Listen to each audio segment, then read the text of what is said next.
All right, Shalom Boaz here. Welcome to the Covenant. Do you remember the coding frenzy? Now, it's amazing how technology, at the speed in which technology is evolving and its effects on the average person. But I remember 3-4 years ago, everybody was getting into coding. By the end of 2030, there's going to be a shortage of coders. They're going to need 100,000 coders. Then you saw coding for kids. This just happened a couple of years ago. All of these people that were getting these tech jobs, Facebook, Meta, Google, paying people $350,000, $400,000, $500,000 a year. This is the future. These jobs are secure. Well, fast forward just 3 years. Just 3 years. Now, all these people getting laid off. All these people are unemployed now, or getting unemployed, or becoming unemployed. What do you do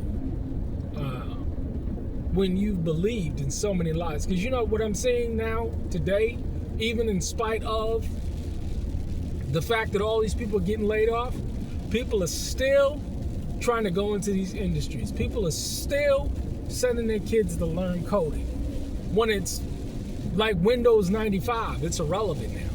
There's no longer any need for anybody to do coding. Now artificial intelligence can do it. I was listening to a interview that Mike Rowe, he does Dirty Jobs on AMC, or I forgot what the channel is. I don't have a TV signal. But he was saying that the artificial intelligence jobs, they're not coming for the plumbers. They're not coming for the electricians. They sure as hell ain't coming for the handyman. They're not coming for, they are coming for the welders. Because that is more so a consistent mechanical job where you can get a machine to weld something as opposed to a human. But they're not coming from these highly dynamic jobs. I mean, I think about it over here, and I've thought about it for years. The stability of being a carpenter, being an electrician, being a plumber. And the tasks that I do, the robot, and it would have to be a physical robot, would have to be so advanced, so intuitive. Now, is that coming in the future? Don't know. Don't think so. But anything is possible. But to do what I do for a robot to come in and do what I do in a person's home, and dealing with all of the dynamics, dealing with all of the nuances associated with carpentry, plumbing, you have to improvise sometimes right there on the spot. How can I make this work in this situation, in this rough opening? How can I deal with this challenge and overcome this obstacle right there in the moment? And again, I just don't see artificial intelligence doing what I do. It's just way too dynamic. You're dealing with a human element. You're dealing with an environmental element within a person's home. You're dealing with a cost element. You're dealing with an interactive element that I don't believe artificial intelligence will be able to do. Sure, if you're talking about iRobot type of stuff where you got a robot that's that agile and that intuitive, sure. However, I just don't see that coming anytime soon. Even from the perspective of it being a cost benefit to an actual end user, to an actual customer that calls up and says, hey, I got this problem and this problem and this problem in my home, and can you do it for this price? I don't see that happening anytime soon. But they are coming for the Uber drivers. They are coming for the Uber Eats, because this is nothing complex about what they do. And it's amazing how many people are surviving on doing these in this gig economy, which doesn't pay very well. I mean, they are literal slaves. Amazon drivers. All of these jobs can eventually be replaced by automation. I mean, it's a scan barcode on a package, drop it off at the door, drop it off at the gate. I just don't see how people don't see what's going on. But there's another aspect that's going on in this day and age, and because people just don't have any common sense.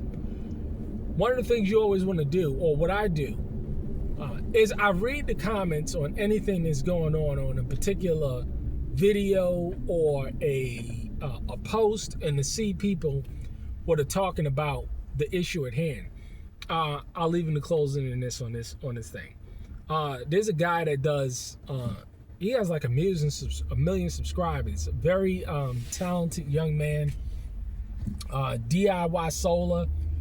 He breaks apart batteries. He breaks apart generators, inverters, and stuff like that. And he was recently doing a review of a lithium-ion battery that exploded and caught fire on a man's desk and burnt down his home. And he was reading the comments, and one of the things that he noticed is that the homeowner didn't understand how this battery worked. He didn't understand how to plug it in.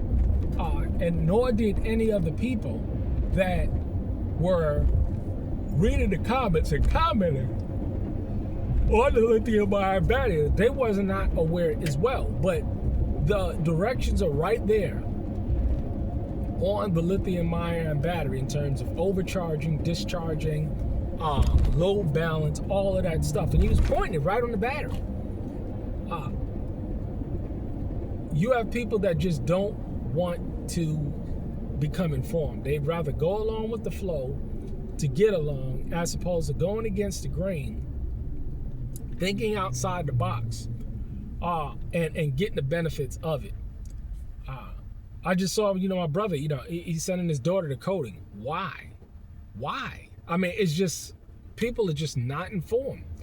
But I think he has a second master's degree. I mean, I'm going off on a little tangent here, but and as well, these college degrees, you got all these people that graduated, the second and third master's degree, and I'm getting a PhD and so forth and so on, and they're hundreds of thousands, if not tens of thousands, if not hundreds of thousands of dollars in debt. And how are they going to pay for this? It's just all about social media, the image of success, but rather the actual substance of success and achieving something real and tangible and showing results. Everything today is about the presentation of success, not actual success itself. The presentation of happiness, not the actual tangibles behind being happy. This is the world that we live in. Sad. It's unfortunate. But for those who get it and understand, develop real skills, because let me tell you, there's so many opportunities out here, and it's not funny. It really is not funny. All you got to do is be willing to work. And a lot of these jobs, a lot of these tasks that I do, they're not hard at all. It's just people are just too lazy to do it themselves. You'd be surprised how many people I walk into their home and a grown-ass man is on the couch in his bathrobe playing video games. It's crazy. But I say, hey, if you don't want to do it, I sure will.